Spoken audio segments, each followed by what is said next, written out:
আসসালামু আলাইকুম। সবাই কেমন আছেন? আলহামদুলিল্লাহ ভালো আছি, সুস্থ আছি।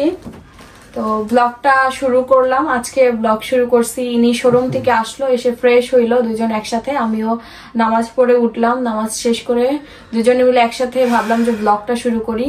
তো কালকে আমার আব্বু আসছিল, আব্বু এসে আমাকে দেখে গেল, রোজা টুকটাক কেনাকাটা করে দিয়ে গেছে। আমরা তো অলরেডি সবকিছু কেনাকাটা করে রাখছি বাসার জন্য, তাও তার যতটুকু পেরেছে করে দিয়ে গেছে।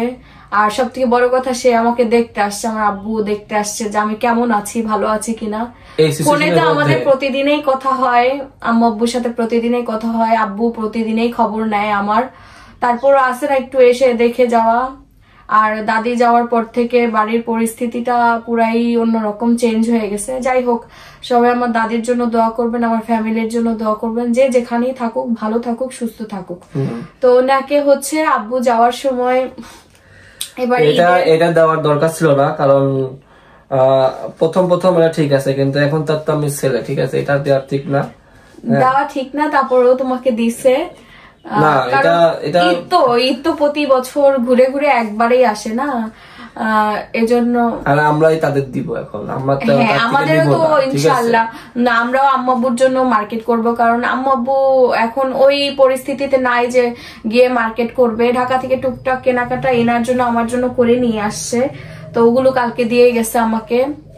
আর যদি পরিস্থিতি ভালো থাকতো তাহলে আম্মু অনেক কিছু কেনাকাটা করে দিত নিজে হাতে। প্রতিবার ওইবার ঈদেও, আমাদের বিয়ের প্রথম বছর ছিল, কেনাকাটা বলতে কি তারা আমাদের এখানে আসবে, একদিন থাকবে, আমাদের টেনডেন্সি এরকম ছিল যে আসবে। যেমন ওই বছরও কিন্তু ওই রকম ছিল, আমাদের একদিন থাকার পরে আমরা ওর মার্কেট করে দিল এখান থেকে, আমাদের কুষ্টিয়া থেকে আমার মার্কেট করে দিছে, তানেরটা, মানে সবার তো এখান থেকে করে দিয়েছিলাম সবার মিলে। এবার আব্বুর হয় না, এই জন্য এসে আম্মু তো আর আসলো না, আব্বু এসে টাকা দিয়ে গেছে। ওনাকে কয় টাকা দিয়ে গেছে দাও দেখি। এরকমই আছে 1 2 3 4 5 6 7 8 9 10,000 টাকা দিছে। 10,000 টাকা দিছে আব্বু ওনাকে মার্কেট করার জন্য। আর আম্মু আমার জন্য কিনে পাঠাচ্ছে। আমার 10 লাগে না। হ্যাঁ সত্যি কথা, এনার চাহিদা অনেক কম। কয়েকটা টি শার্ট কিনবে, সত্যি 250-300 টাকার ভিতরে কিনবে, প্যান্ট কিনবে, এতে তার ইনাফ, আর বেশি লাগবে। বিয়ের আগে ধরেন হচ্ছে এই যে আমার, মানে কি বলবো, আমার বাজেট এই যে 2টা নোট ছিল, ঠিক আছে, পুরুষদের জন্য এটা এনাফ। যদি পাঞ্জাবি কিনি তাহলে আরো 2টা ধরেন অ্যাড হবে, 5,000 টাকার ভিতরে এনাফ, পুরুষদের জন্য এনাফ হয়ে যায়, ঠিক আছে। তো আমি যখন দিল আমার শ্বশুর মশাই এটা দিল, তখনই আমি তার দিক তাকাইছি, এটা দেখবেন তার ভিডিওতে। হ্যাঁ, যখনই টাকা আমার শ্বশুর বলছে তোর দিক তাকাও, কি আমার দিকে তাকাও, ঠিক আছে। কারণ কি, আর এবার তো আমার ধরো আমারও কেনাকাটার মতো আসলে কি কেনাকাটা করব এরকম মনে হয়। তাও উনি আমাকে 3 পিস দিছে, ইনশাআল্লাহ দেখাবো না সবাইকে। উনি 3 পিস দিছে 2টা, আর আরো বলতেছে পছন্দ করলে করো। আর এখনো তো তাবিয়ার জন্য কেনাকাটা করব, তানের জন্য, তান আসছে, তানের জন্য কেনাকাটা করব, আম্মু আব্বুর জন্য কেনাকাটা করব টুকটাক যতটুক পারি। আর হচ্ছে এনি কেনাকাটা করবে না বলতেছে, এনি ব্যবসা নিয়ে এত ব্যস্ত, বলতেছে যে সময়ই তো হচ্ছে না। তো রিসেন্টলি 2-1 দিনের মধ্যে গিয়ে একটু মার্কেট করে আসবো, কারণ পরে তো আরো রাশ হয়ে যাবে, আরো চাইলে কেনাকাটা করা যাবে না। কারণ এখন শোরুমের অবস্থা, কারণ অনেক কাস্টমার আসতেছে। আলহামদুলিল্লাহ আল্লাহর কাছে হাজার হাজার হাজার শুক্রিয়া। আর আমরা তো সবসময় এই দিনের জন্য অপেক্ষা করতেছিলাম যখন থেকে শোরুমটা নিছি, আর সেই দিনগুলো দেখতেও পাচ্ছি, যে শুক্রিয়া। তবে আমি আমি বাড়ি থেকেই শুধু শুনি, আমি ভিডিও কলে দেখি বা হচ্ছে সিসি ক্যামেরাতে দেখি যে না আলহামদুলিল্লাহ আমাদের শোরুমে অনেক কাস্টমার আসতেছে যারা কুষ্টিয়াবাসীরা আছেন। তাছাড়াও বাইরের মেহেরপুর, তারপরে হচ্ছে ভেড়ামারার সাইডে, দেন আমার বাবার বাড়ি পাবনার সাইডে, ঝিনাইদহের সাইড থেকে অনেক কাস্টমার আসতেছেন, অনেক দূর দূর থেকে, কুমিল্লা থেকেও কাস্টমার আসতেছেন। মানে এটা অনেক বড় চাওয়া প্লাস পাওয়া আমার। তো যাক, সবাই দোয়া করবেন। আর উনি হচ্ছে ঈদ শপিং করতে আমাকে নিয়ে যাবে 2-1 দিনের মধ্যে। আমরা সবার জন্য কেনাকাটা করবো ইনশাআল্লাহ।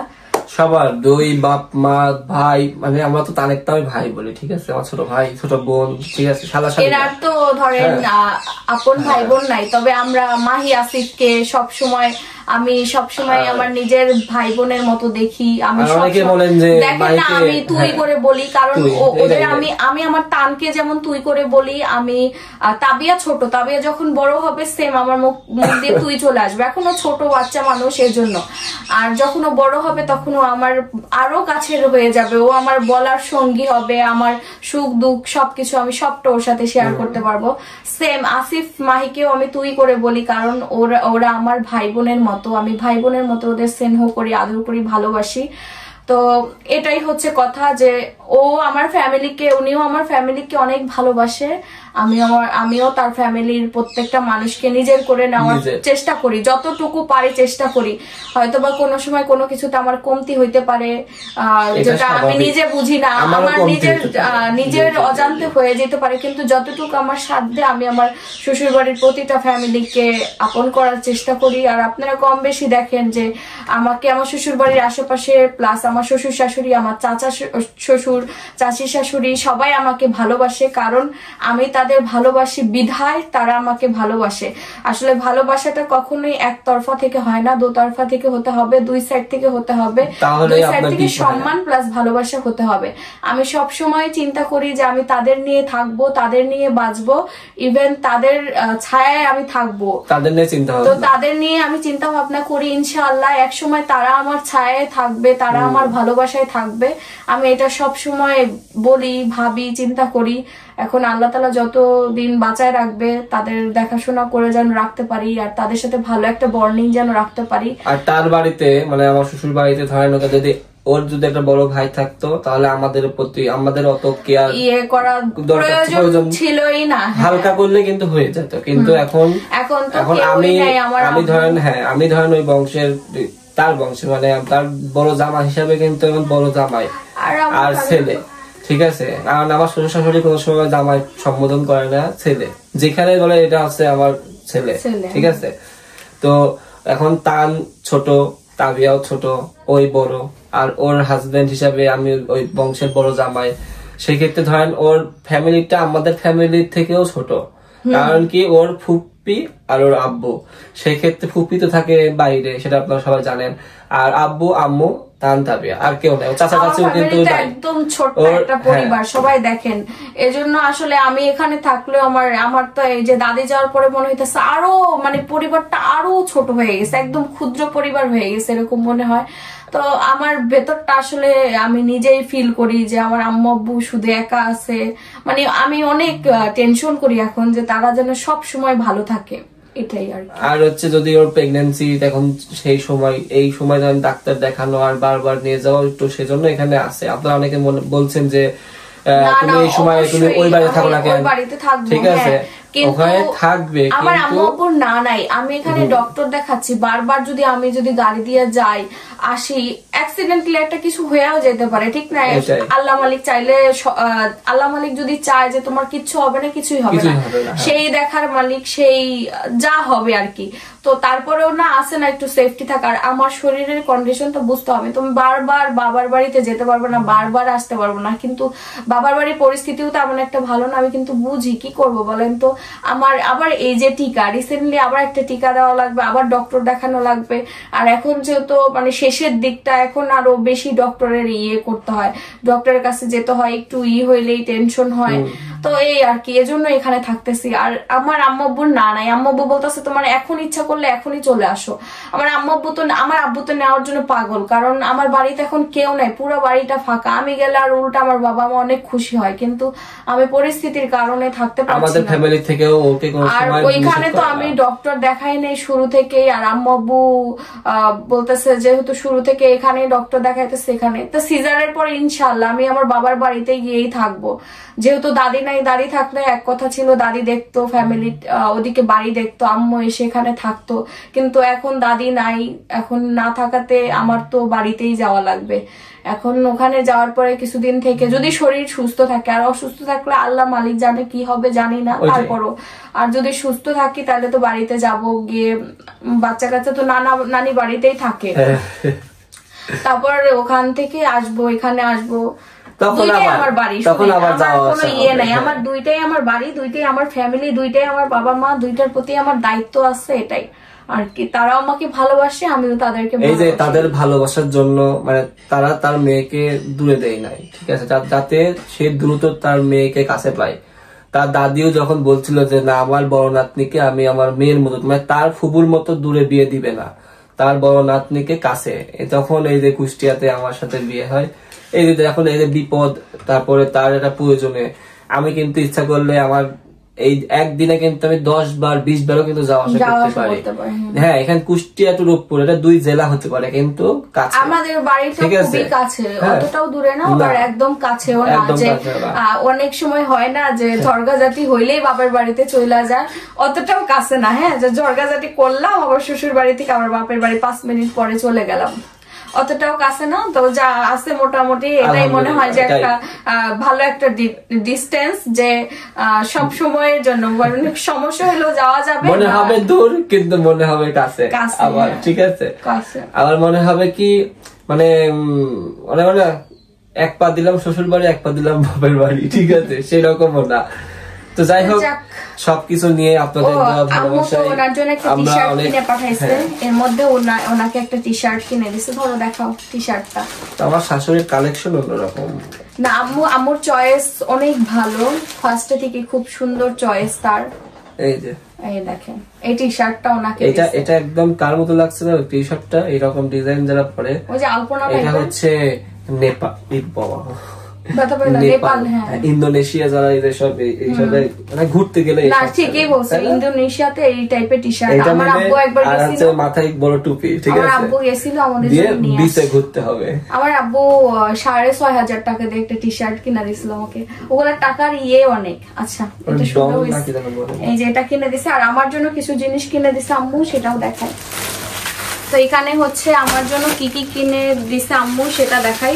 ফার্স্টে দেখাই যে আলহামদুলিল্লাহ এই প্রথম আমি বোরখা পরবো, তাও আবার নিজের মা কিনে দিছে। এটা আসলে অনেক ভাগ্যের, অনেক অনেক ভাগ্যের যে মার কাছ থেকে এত সুন্দর একটা উপহার পাওয়া। এই যে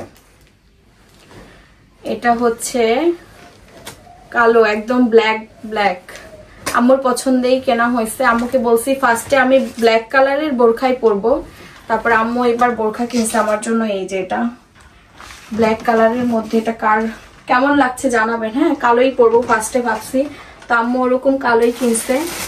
আর সাথে এটার সাথে একটা হিজাব আছে। এই যে মায়ের দেওয়া উপহার, মায়ের দেওয়া শ্রেষ্ঠ উপহার। আমার বিয়েতে যে কোরআন দিছিল, একটা সেট দিছিল, তারপরে এই যে তসবি, মানে পুরা সেটটাই। তো আমি সবসময় আমল করি, আমার মার জন্য আমি দোয়া করি, সবসময় আমার বাবা মার জন্য দোয়া করি, তারা ভালো থাকুক, সুস্থ থাকুক। এরপরে হচ্ছে আরেকটা, এটা হচ্ছে কাফতান, না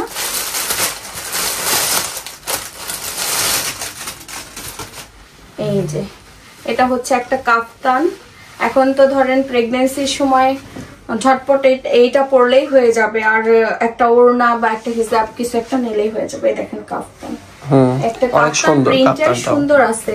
আর সাথে না এই দুইটা টি শার্ট দিছে আম্মু বাসায় ঘরে পরার জন্য, রাতের বেলা যখন ঘুমাই তখন। সামনে তো প্রচুর গরম পড়বে, ইভেন এখনই যেই গরম পড়ে গেছে, তো এই জন্য হচ্ছে বাসায় পরার জন্য এই দুইটা লং একদম লং মানে জামার মতো সাইজ, কিন্তু হ্যাঁ এই দুইটা দিছে, হ্যাঁ 3 পিসের মতো। তো এই আর কি আম্মু কিনে পাঠাইছে। আরো কিছু কিনতো কিন্তু সিচুয়েশনে তারই হয় নাই। যাই হোক এই দিছে, এই হচ্ছে তার মানে তার জন্য দোয়া করি সব সময়, তার যেন সবথেকে ভালো থাকে। আসরের আজান দিচ্ছে, সুপারি গাছটা দেখেন ভেঙে গেছে কেমন। উনি আবার চলে যাচ্ছে, শোরুমে যাচ্ছে। যাও, ঠিক আছে, আল্লাহ হাফেজ। বাইরের আবহাওয়া, বাইরে বের হওয়া হয়নি সারাদিনে। এই দেখেন রোদ আছে, বেশ গরম ছিল আজকে। তো এখানে হচ্ছে আলু ভর্তা করতেছি, আলুর চপ হবে। এর আগে খুব ব্রেস্তা করে দিয়েছিলাম, তাইলে মানে টেস্ট লাগে না ব্রেস্তা। অনেকে কাঁচাটাই দেয় তো, কিন্তু ব্রেস্তাটার গ্রাম সুন্দর হয়। এই পেঁয়াজটা ভাইজা নিলে ভালো হয়। ষোলো রোজাই কি 13 রোজাই ব্রেস্তা পেয়ে কাঁচা পেঁয়াজটা ভালো লাগে না, কাঁচা লাগে। এমনিতে আপনার এই ভর্তা আবার অন্যরকম স্বাদ লাগে না কাঁচা ইয়ে থেকে, আমার নানি করে এরকম ভর্তা। তো এদিকে হচ্ছে ভাজা পোড়া চলতেছে, আলুর চপ ভাজা হইলো, এই বেগুন চপ ভাজা হইছে।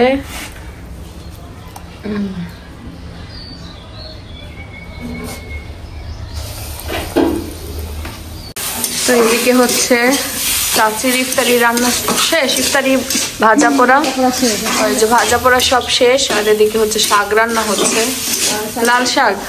আজকে কি কি রান্না করছো? লাল শাক করছি, সরষে ডাটা করেছি, মাছ করেছি। যাক, ভালো রান্নাই করছো।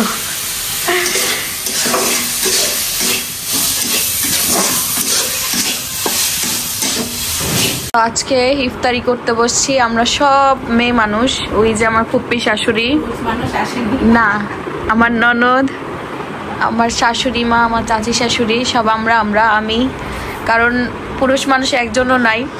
তো বাড়ির মেয়ে বাড়িতে আসছে, বাড়ির মেয়ের সাথে আমাদের এবার ইফতারি হচ্ছে না?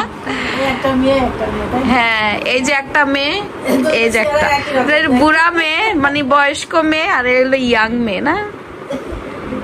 মাহিরও এমন একটা সময় হয়ে যাবে যখন মাহি ও ফুপ্পি শাশুড়ি হয়ে যাবে, তখন ফুপ্পির জায়গায় থাকবে মাহি। এটাই নিয়ম। তাই যে আমরা ইফতারি নিয়ে বসছি। তো এখন আমরা ইফতারি করব, বসছি সবাই।